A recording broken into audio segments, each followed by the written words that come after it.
السلام عليكم. الصلاة والسلام على رسول محمد سيد الأولين والآخرين. مدد يا رسول مدد يا صلى الله عليه وسلم مدد يا رسول دستور مولانا شاء الله فازداد سبحانه الله قال بدأ طريقتنا الصحبة والخير في الجميع.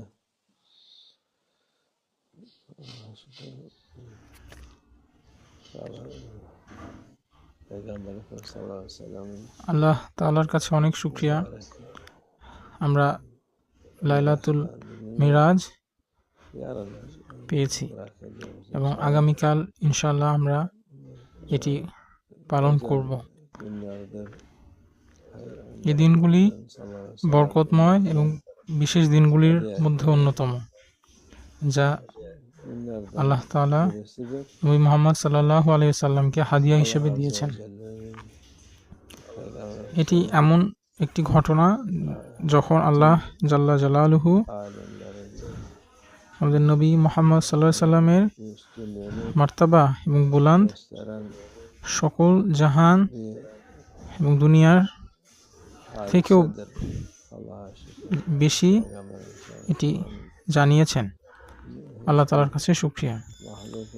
আল্লাহ আজ্জা ওয়া জাল্লা আমাদের নবী মুহাম্মদ সাল্লাল্লাহু আলাইহি সাল্লামকে এমন মাকাম দিয়েছেন যেটি অন্য কোনো মাখলুকের জন্য নয়, এবং আল্লাহ শুধু তার জন্য এটি কবুল করেছেন।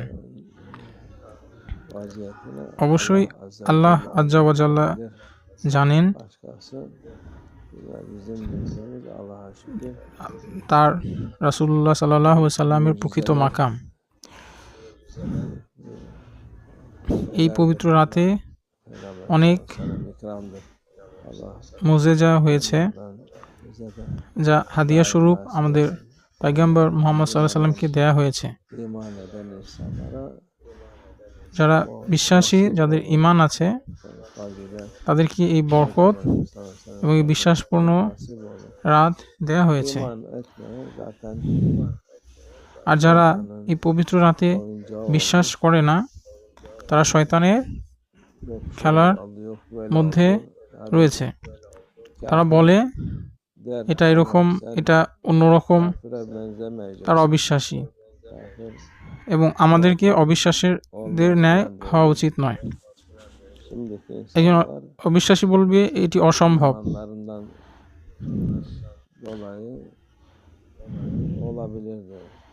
কিন্তু কিছু মানুষ এখন রয়েছে যারা বলে যে এটি সম্ভব। আবার এমনও মুসলমান রয়েছে যারা বলে এটি একটি স্বপ্ন ছিল। যারা এটি বলে তাদের আসলে কোনো ঈমান নেই। যে ব্যক্তির ঈমান রয়েছে সে এই সত্যকে মেনে নেয় এবং ইয়াকিনের সহিত আমাদের নবী মুহাম্মদ সাল্লাল্লাহু আলাইহি সাল্লামের মাকামকে বিশ্বাস করে। তারা রাসূলুল্লাহ সাল্লাল্লাহু আলাইহি সাল্লামের উপর বিশ্বাস স্থাপন করে, এবং আল্লাহ আমাদেরকে এই বিশ্বাসে সাবিত কদম রাখতে সহায়তা করুক। আমরা আজ ইংল্যান্ডের উদ্দেশ্যে রওনা করব, সেখানে আমাদের ভাইদের সাথে সাক্ষাতের জন্য। সেখানে বিশেষ স্থান যেমন মাওলানা শেখ নাজিমের দরগা, যিনি যেখান থেকে দুনিয়াতে খেদমত করেছেন, এবং আরও সেখানে আমাদের ভাইয়ারও রয়েছে, অনেকেই দুনিয়া থেকে বিদায় নিয়েছে। এটি গুরুত্বপূর্ণ যে তাদের সাথে আমরা পুনরায় মিলিত হই, এই দুনিয়ার জীবনেও এবং আখিরাতের জীবনেও। এবং এই নিয়তে ইনশাআল্লাহ আমরা সফরের উদ্দেশ্যে রওনা হয়েছি। ইনশাআল্লাহ এই সফর ভালো হোক এবং খের আমরা নিয়ে ফিরে আসতে পারি।